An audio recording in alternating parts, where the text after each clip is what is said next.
Hello, this is Brian Oughton of Apologetics315. Today I'm speaking with Brett Kunkle. Brett is the Student Impact Director at Stand to Reason. He has more than 16 years of experience working with junior high, high school, and college students. He's a dynamic communicator who not only speaks all over the U.S., but he also leads unique mission trips which incorporate hands-on training with real-world apologetics and evangelism. Thanks for taking the time to speak with me today, Brett. Absolutely. You're doing good work, Brian, so I'm glad to be a part of your podcast. Thanks a lot. Now, you live in Southern California. Are you from there originally? Or? You know, I grew up on the East Coast in Maryland. When I was in junior high, my parents moved from the East Coast to the West Coast and have been here ever since, so this is home for me. Oh, great. I want to ask you how you got into ministry to youth and, in particular, defending the faith.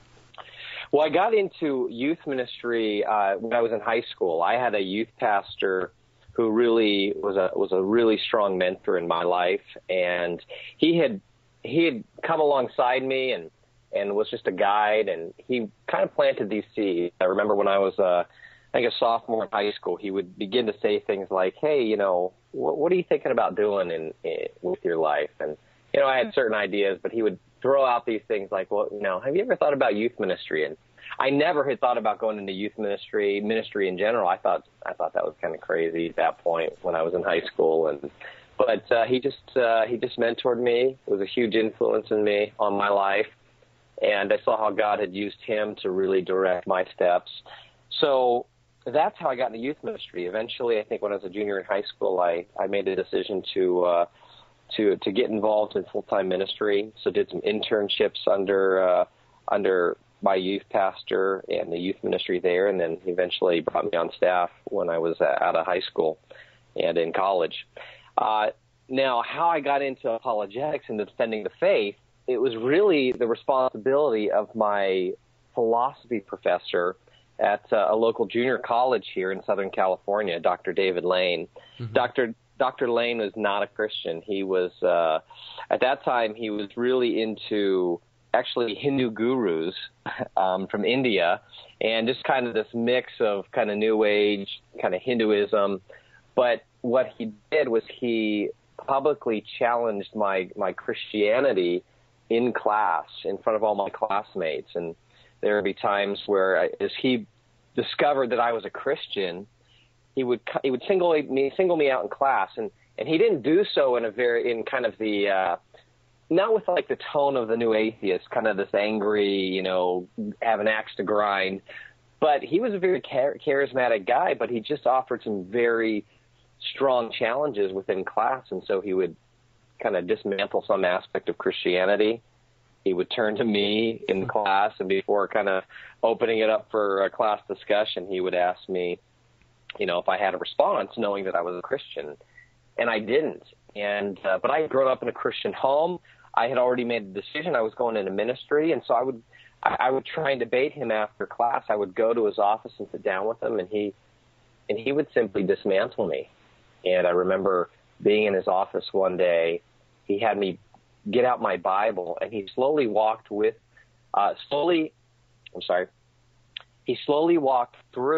the gospel accounts of the resurrection, and he showed me the differences between Matthew, Mark, and Luke in particular.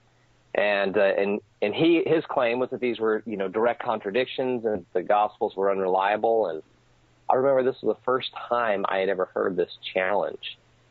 Never heard it in church, never was prepared for it, and it just blew me away. And I thought, oh man, if this guy is right, if my philosophy professor is right, this is going to change everything. I understood the implications for my Christianity and my Christian convictions. So that actually launched me on a search. And then God had some people in my life who really helped guide me toward apologetics, and seeing and discovering this whole world of apologetics where our faith could actually be defended. Our deepest Christian convictions could be defended rationally and logically. And so that's how I got into apologetics. Oh, well, it's fascinating. You know, sometimes you hear people say, well, how many people is this professor or author, how many people have they turned away from the faith? But then on the other hand, you think, how many apologists has this guy created, you know? That's a really interesting thought, because I was at a conference back in my hometown, probably 6 months ago, and I was talking to a guy it was a youth conference, a youth apologetics conference, and I was talking to one of the youth staff members, and he had told me he had the same exact story with the same exact professor. This professor had challenged him in this introduction to philosophy class, and it turned him on to apologetics. He discovered this whole world of apologetics. So I know of at least one other person that this guy has actually, this philosophy professor has strengthened the faith by offering this kind of challenge. Mm-hmm. And so then what I ended up doing, because I was in youth ministry at this time, I was an intern. I started realizing I needed to integrate apologetics into my teaching and training of youth. And so I was doing junior high ministry in a church in Southern California here at that time. And so they became my guinea pigs. And I started teaching apologetics to my youth regularly through this. Well, I suppose it could be called a rhetorical question, but can youth pastors even do youth ministry today without apologetics? Yeah, they certainly can, but I think the results are oftentimes disastrous. We don't prepare young people. We don't prepare them to face just the constant challenges they're going to get on a secular college university. And so we can do a youth ministry without apologetics, but I don't think it's going to be the most effective kind of youth ministry. And I think my view is that apologetics needs to be a non-negotiable in youth ministry. I think we need to make it central.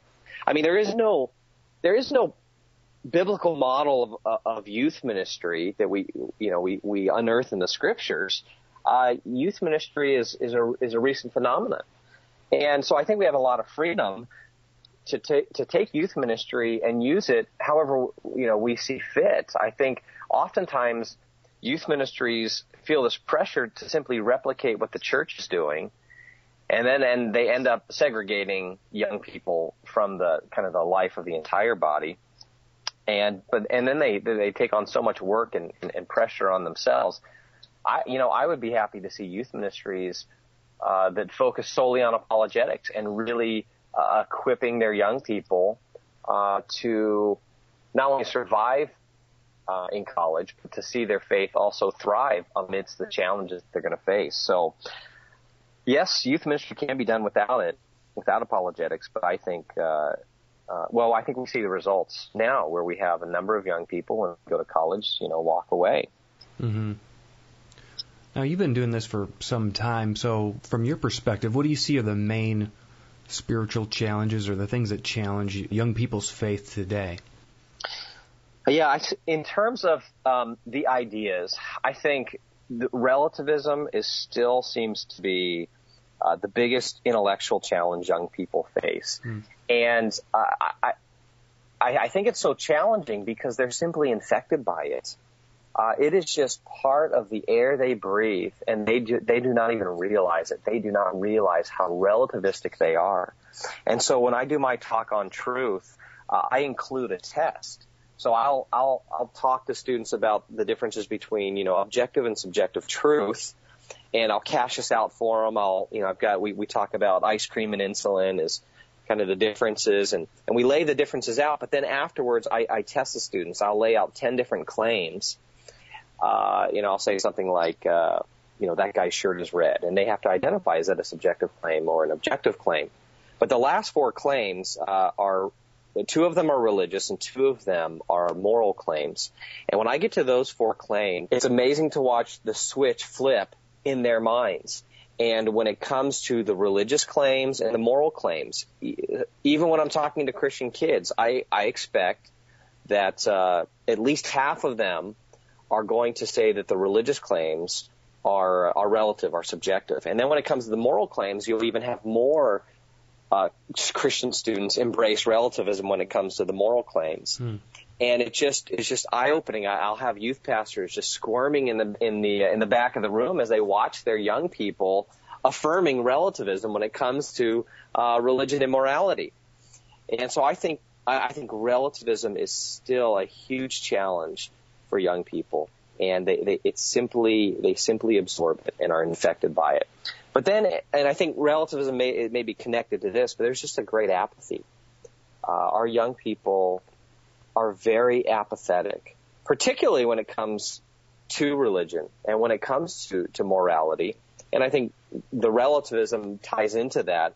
I think that relativism, which subjectivizes these important issues, what it ends up doing is it pushes these issues to the background of life for young people. And so, of course, when it comes to religion and morality, these are no longer areas of knowledge. They're simply preferences. You got your preferences, I've got my preferences. And just like I'm not real, I don't have a whole lot of passion for my favorite flavor of ice cream because it's merely a preference. I'm not going to go out and try and, convert people or persuade them from their preferences. Students take the same exact approach to religion, to their faith in Jesus Christ, to their Christian convictions. And so what happens is their Christianity simply moves to the background of life. It's situated in the background and has no real meaningful interaction with most of the other areas of their life. And so I think the apathy is a huge challenge. And then I think thirdly, technology is a big challenge for young people. I think what technology has done is it really has opened the floodgates of culture for young people. And now culture just seeps into the lives of students. I mean, it is coming at them from all angles. And what we're discovering, the Kaiser Family Foundation found that this last year they said, look, young people are spending over 7.5 hours in front of a screen per day. So whether it's a computer screen or the television screen or the movie screen or the smartphone screen, there's no other activity that young people do more besides sleeping than sitting in front of a screen. And I just see culture just washing over them as they are just constantly bombarded by technology. And so I think what happens is young people are simply overwhelmed by the messages of the culture, the values of the culture. It's almost a challenge, it seems, just overwhelming, the magnitude of the input that youth are exposed to right now. Oh, absolutely. And this is a challenge that my wife and I are currently dealing with. We have 4 kids. We've got a teenager. We have a 15-year-old, a 9-year-old, a 7-year-old, and a 3-year-old. And our 15-year-old is we're trying to help her navigate, this technological world. And so we're very careful to make sure that we hold her accountable for her use of technology, what she's taking in, what she's watching with her eyes, how much time she's spending. These kinds of things are real concerns for us as parents.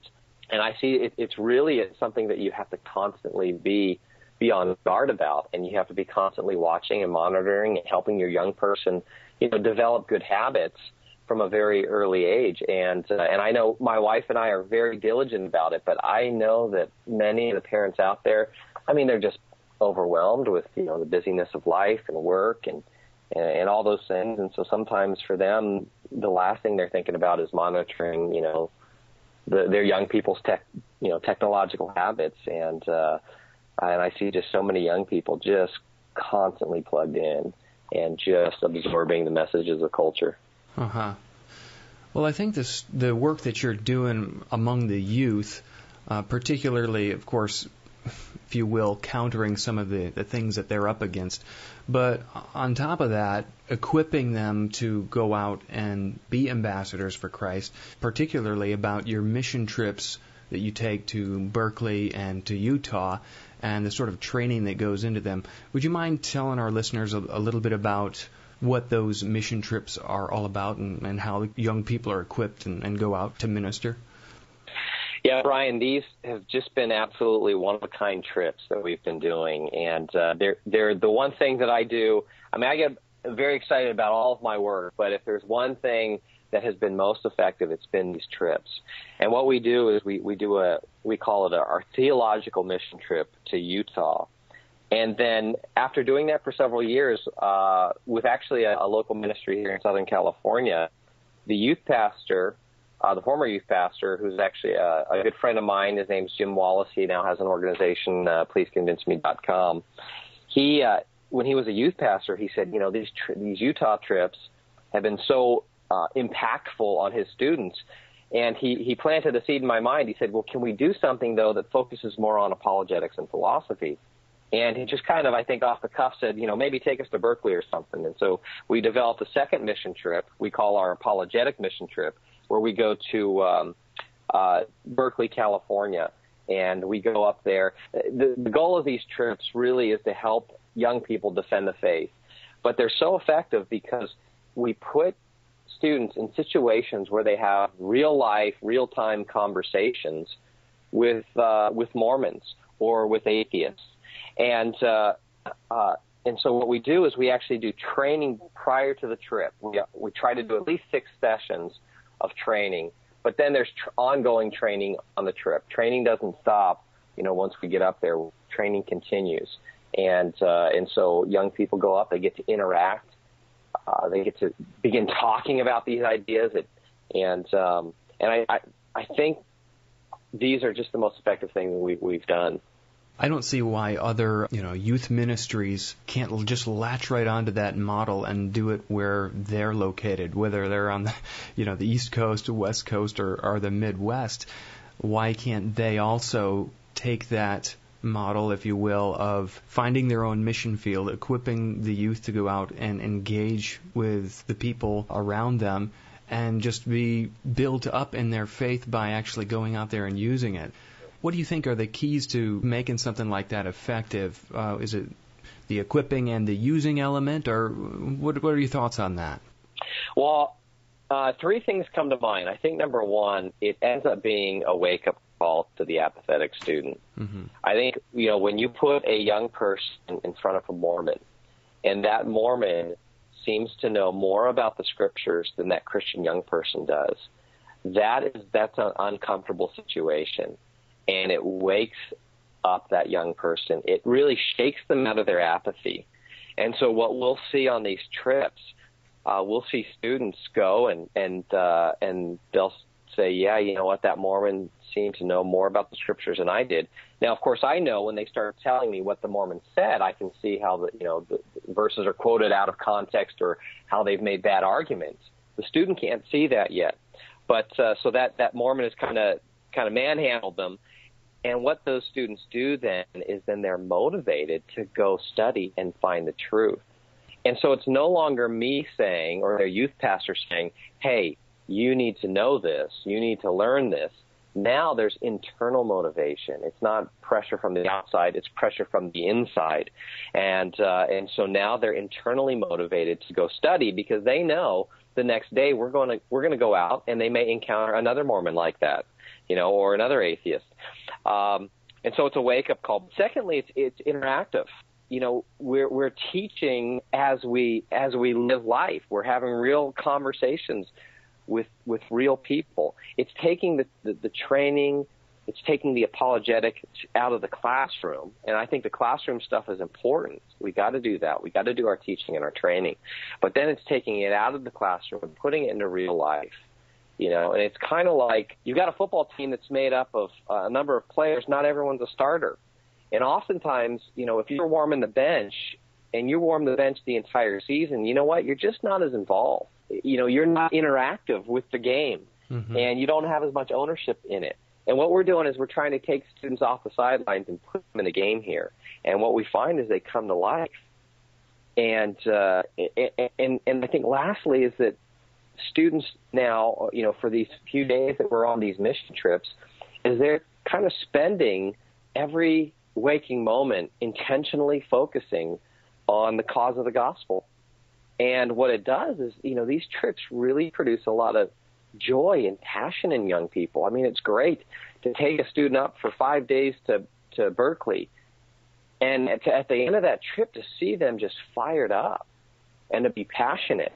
And for many of them, it's maybe the most intense experience of living for the gospel that they've had. and it just brings them to life. And I think, this is the message of the book of Philippians. Paul talks about living for the cause of the gospel, and the byproduct of that is this joy, this constant joy that the Philippians experience. And I think that's why these trips are so effective. It's probably going to be difficult for a lot of youth pastors and youth ministries to do this on their own, because just a lot of youth pastors just are not equipped. They don't have the the training where they can be effective. And so, we've been trying to figure out and stand to reason, how can we replicate these things? Mm-hmm. Because there's a number of factors involved. And I would say in terms of the intellectual challenges, the Utah trip is not quite as challenging as the Berkeley trip. The Berkeley trip is very challenging, and we actually had an application process even for the students that we bring up. We want them to go through an application process, because not every student is ready for that level of challenge. But I think what youth pastors can do is they can kind of introduce some of these things. So maybe it's not, a week-long trip to have atheists kind of pound on you, but maybe it's simply taking your young people and going to the college campus and doing some surveys where they're just talking to college students, and begin intentionally having conversations about, life's most important issues. Yeah, excellent. One of the crucial skills for the apologist that you've really developed yourself is being able to communicate effectively to your audience, whether they're youth or adults or whomever. Can you talk also about the importance of making apologetics accessible to whoever you're talking to? Yeah, Brian, this is vital. It's really important that apologists pay attention not only to the content, but to their communication skills.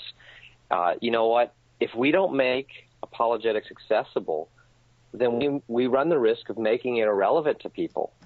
And I'm very concerned about that, because if I simply blow young people out of the water, or not even young people, adults, I'm doing a series of talks at a local church here on Wednesday nights with adults, and if they don't see this as accessible, if they don't see, and when I say accessible, I mean this includes their ability to understand the material, but also I think it includes their ability to integrate it into life and to see its relevance for life. And so both of those issues are a concern for me in terms of accessibility.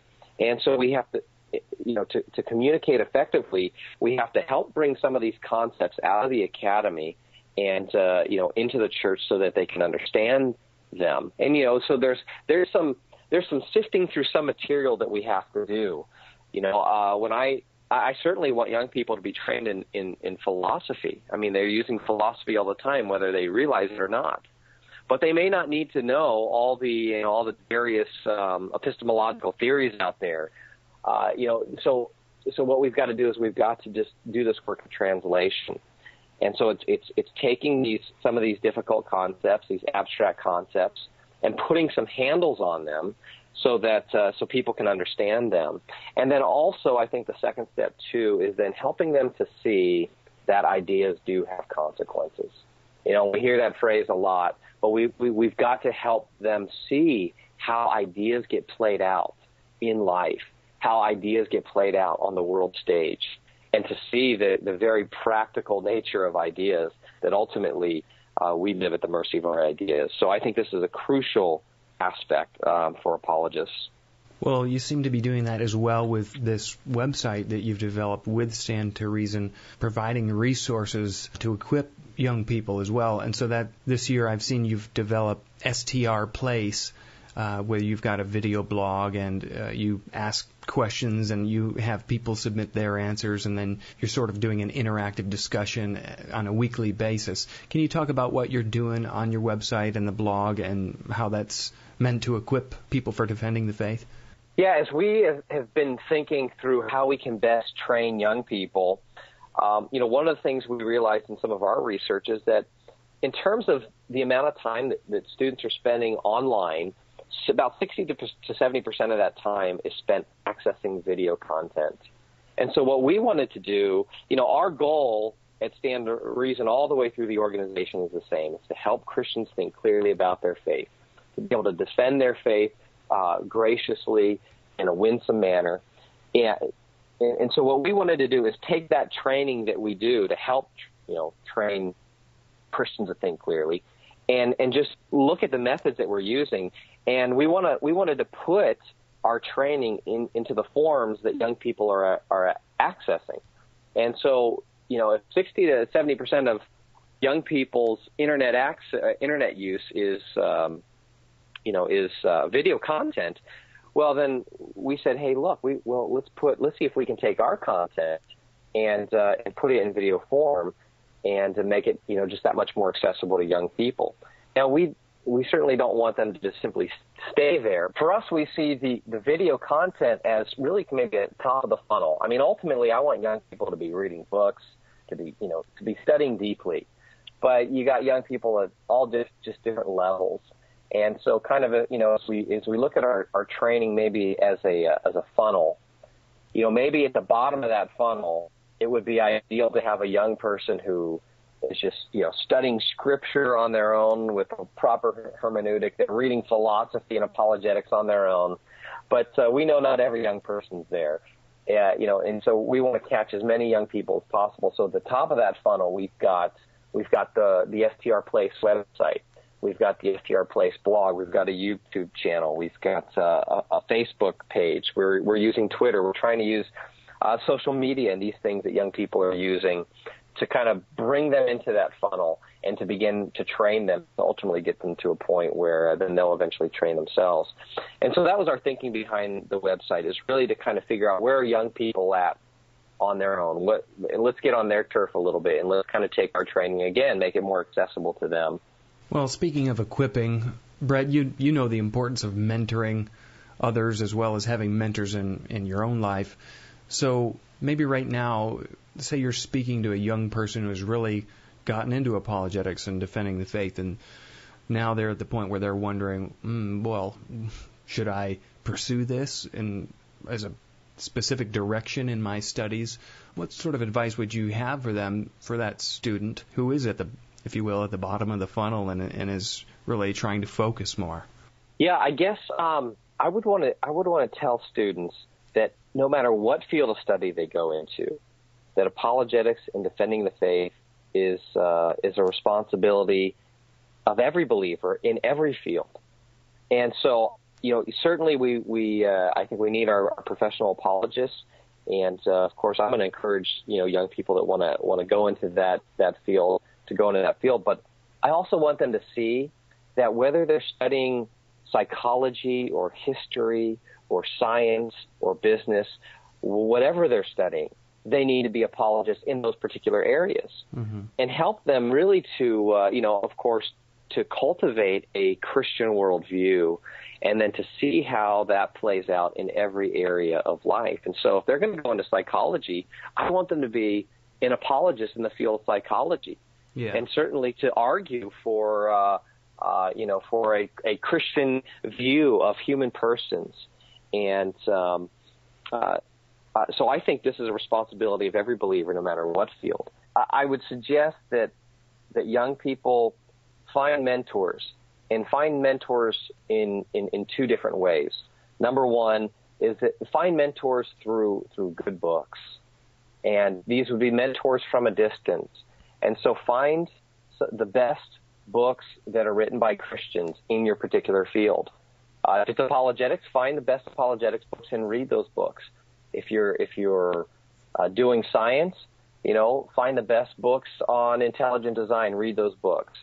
And so find mentors that way. But then secondly, if you can find a believer who's in that field, an older believer, someone who's got 20, 30, 40, 50 years on you, and they're in that particular field that you want to go into, then, ask that person, approach them, say, hey, I want some mentoring, and find a real life mentor as well. Great. It reminds me of something I saw on your blog just recently, and it was the importance of doing difficult things intentionally in order to grow and to develop in areas where you're weak. Do you mind talking about that just a bit too? Yeah, I particularly in Western culture, we have this orientation in life where we are seeking after pleasure. The good life is made up of pleasurable experiences, and so therefore we avoid all we avoid pain at all costs. And unfortunately, what that does is that really hinders us from a lot of growth. And really, oftentimes, growth has to be forced in our lives, and Scripture seems to be aware of this, right? But James talks about considering it all joy when trials come into our lives. Of course, we know that when we're made uncomfortable, that can spur on a lot of growth. And so what I encourage young people to do, what I encourage believers to do, is if you want to grow, if you want to continually grow, what you have to do is you have to intentionally put yourself in difficult situations. So, for instance, I tell people, hey, if you're weak in your theology, you know what? Call up the local Mormon ward. Call up the local LDS church. Talk to the bishop. Have them get in touch with some Mormon missionaries and connect you with some Mormon missionaries, and then invite them over. And look, if you're weak in your theology, you're gonna be sweating that. You're gonna be uncomfortable. But what that'll do is that will motivate you. It'll force you to grow because you'll do some study.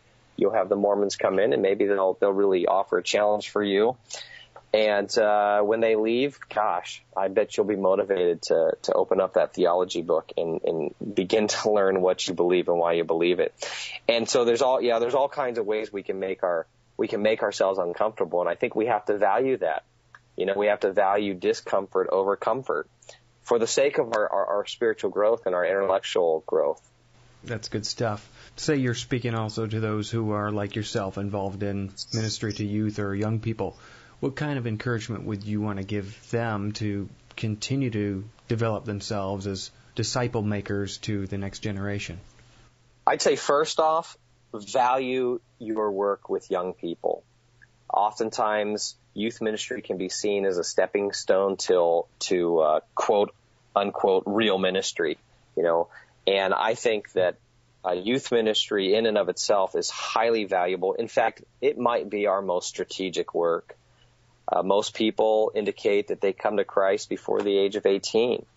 And so I think we need to put a lot of effort into our young people, because a lot of them are making decisions for Christ, but also then training them so that when they do go out and begin engaging with this world, we don't lose them. And so this is very strategic work. It's very important work. Youth are not simply the church of tomorrow, but they're a vital part of the church of today. And so I think, first of all, we have to really value the work that we're doing with young people and see it as very important.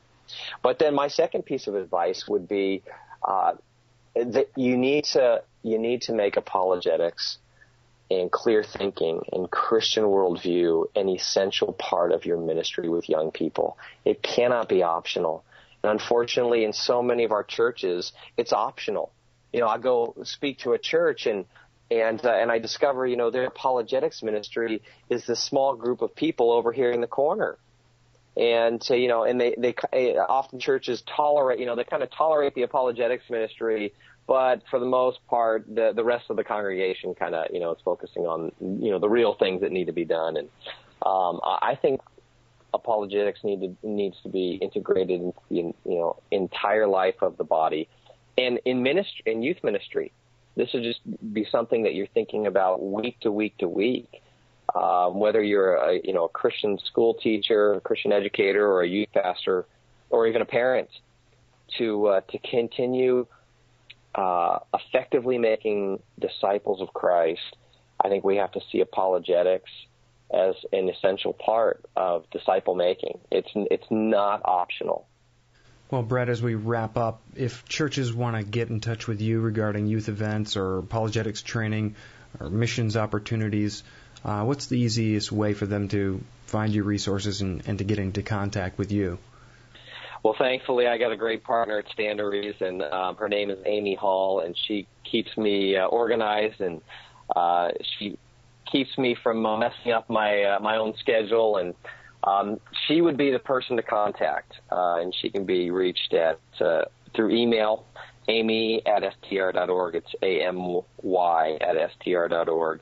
And then if you want to find out more about some of these youth mission trips we've talked about, or some of the things that we're doing, people can check out strplace.org. Well, great. Brett, thanks so much for taking the time to do this interview. Yeah, thanks for having me on your podcast, Brian. I've been speaking with Brett Kunkle, the Student Impact Director at Stand to Reason. For more information about Brett and his resources and how you can get into contact with his ministry, check out strplace.org or str.org, and all the links that you need are found at today's blog post at Apologetics315. This is Brian Auten of Apologetics315, and thanks for listening.